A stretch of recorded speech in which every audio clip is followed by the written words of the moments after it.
That's so good. Perfect classic cream puff. Christophe, what are we making today? So today we are going to do a pâte à choux. A shoe? Like a shoe? No, a choux. C-H-O-U-X. Ah, yes, pâte choux. A very standard base recipe that you use for a lot of different things. That's right. Actually, it's a really fundamental in the pastry world, and you can do a lot of great things with pâte à choux base. Today we are doing a cream puff filled with vanilla chantilly. All right, Liz, let's start with our pâte à choux. So we are starting with our milk inside our pot. Then we add our water, a little bit of salt, a little bit of sugar, and our butter.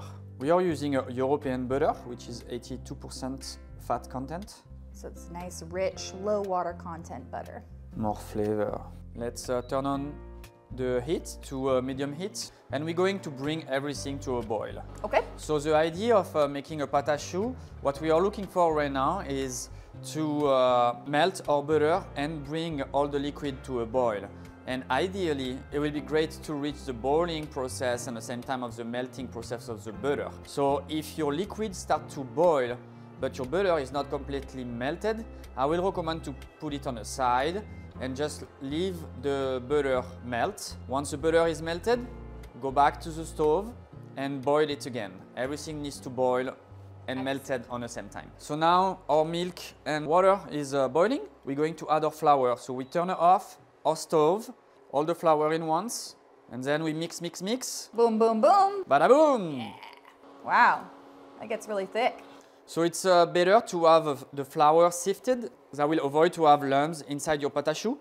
So once all the flour is well combined, you obtain a dough to this consistency. Kind of looks like mashed potatoes. And then we want to turn on the stove back. And now we want to dry the dough to remove some of the humidity content. And that will make the puff rising even more. So one of the reasons why pâte choux or cream puffs doesn't puff is not going through this drying process, correct? Correct. So sometimes when you make a cream puff, it might puff, but it might not be hollow. And that's another one of the reasons is making sure that you dry out your dough. So you can see it's starting to dry out a little bit. What temperature do you have this on? Medium heat. So you're just constantly stirring and mixing, but you're just trying to evaporate the steam. Correct. The way to know that your pâte à choux is dry enough is you're going to see a golden coloration on the top of your pan. So now we can put it in our mixing bowl with a paddle attachment, and then we mix, mix, mix. The goal is to cool down the pâte à choux before incorporating our eggs. Otherwise, if we add eggs right now, you might cook the egg right away. Push the side of the bowl and you will see if you can maintain your hand on the bowl and you don't burn yourself, it's a sign that your pâte à choux is cold enough to add your eggs. We're going to add progressively our eggs one at a time. Your pâte à choux will be ready when all your ingredients will be combined together. So we're going to prepare our piping bag now with a tip 809. All right. We're using a Teco tip. I like a Tico. And then we want to block the filling that we're going to put inside our piping bag. So we're going to push, and then you want to take our pâte à choux. It seems like a pretty thick dough. You don't want it to be too loose because otherwise it won't raise. And now we're going to pipe our choux. You want to twist and then you release. And now we want to have a finished product about 2 inches. Okay. You have to take in consideration that the cream puff will rise. So you want to pipe it a little bit smaller than what you're expecting to be after baking. So Christophe, I'm noticing that this mat is a little bit different than the silpat mats that I have. What kind of mat is this? Yes, exactly. It's called a silpeng. What's great about the silpeng is kind of a distribute the air really evenly because there is some micro holes on the mat itself. So the heat will come from the bottom really evenly. And this is from our friends at Matfer. They make some really great baking products for professional and home chefs alike. Thank you, Matfer. So explain what you're doing here. You're squeezing. So I'm piping and then I twist. And the tip of the bag is touching the top at all times. Oh, nice. I like your pink gloves, Liz. So then you take your pink gloves. It has to be pink. It has to be pink, otherwise it's not working. We just want to, sometimes you have like a little tip on the top of your cream puff, so you want to humidify your finger and just press it down a little bit. So if we didn't have a Pâte, could we use parchment paper? Totally, you could use parchment paper. So we're gonna bake these at 350 degrees Fahrenheit for about 25 to 30 minutes, or until they're golden brown. All right, our cream puff are ready.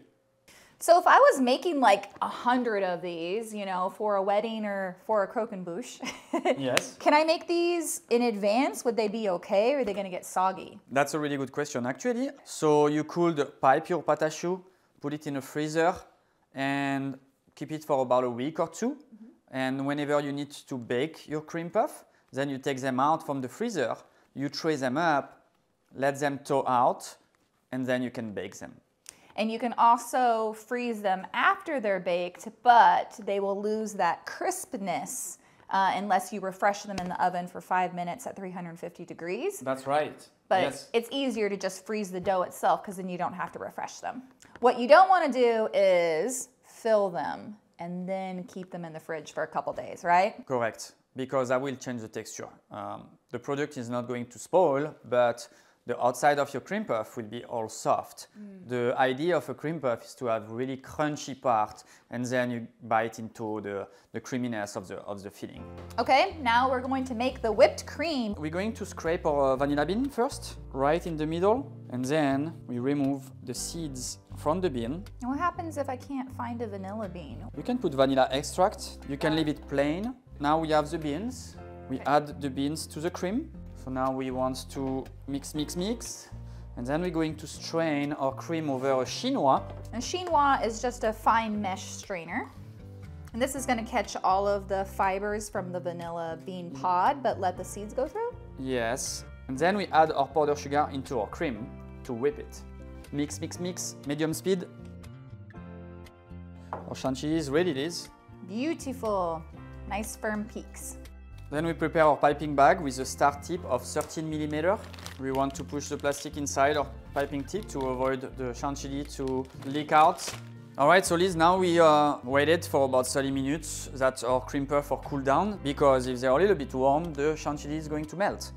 So now, what I was talking to you about early is, you see the magical of those mats? Yes. The bottom of the cream puff has a nice coloration and is really even and to a golden coloration. Yes. Let's cut our cream puff in half. Okay. And we are using a serrated knife. So we're going to pipe a little rosette in the center of the cream puff. I like your whipped cream to pâte à choux ratio. Now we're just going to dust the tops with a little bit of powdered sugar, and our cream puffs will be complete. Gimme, gimme, gimme, gimme, gimme. Ah, can I eat one now? Of course. Please go ahead. Oh. Oh, that's so good. The outside is super crunchy, the inside really creamy. Perfect classic cream puff. Good job. Thank you. So that's it, guys. That is how you make the perfect cream puff according to Chef Christophe rule. Thanks so much for watching this tutorial. If you want to see more videos like this one, don't forget to hit that subscribe button down below and ding the little bell. Until then, I'm Liz. I am Christophe. We'll see you in the next video. Bye.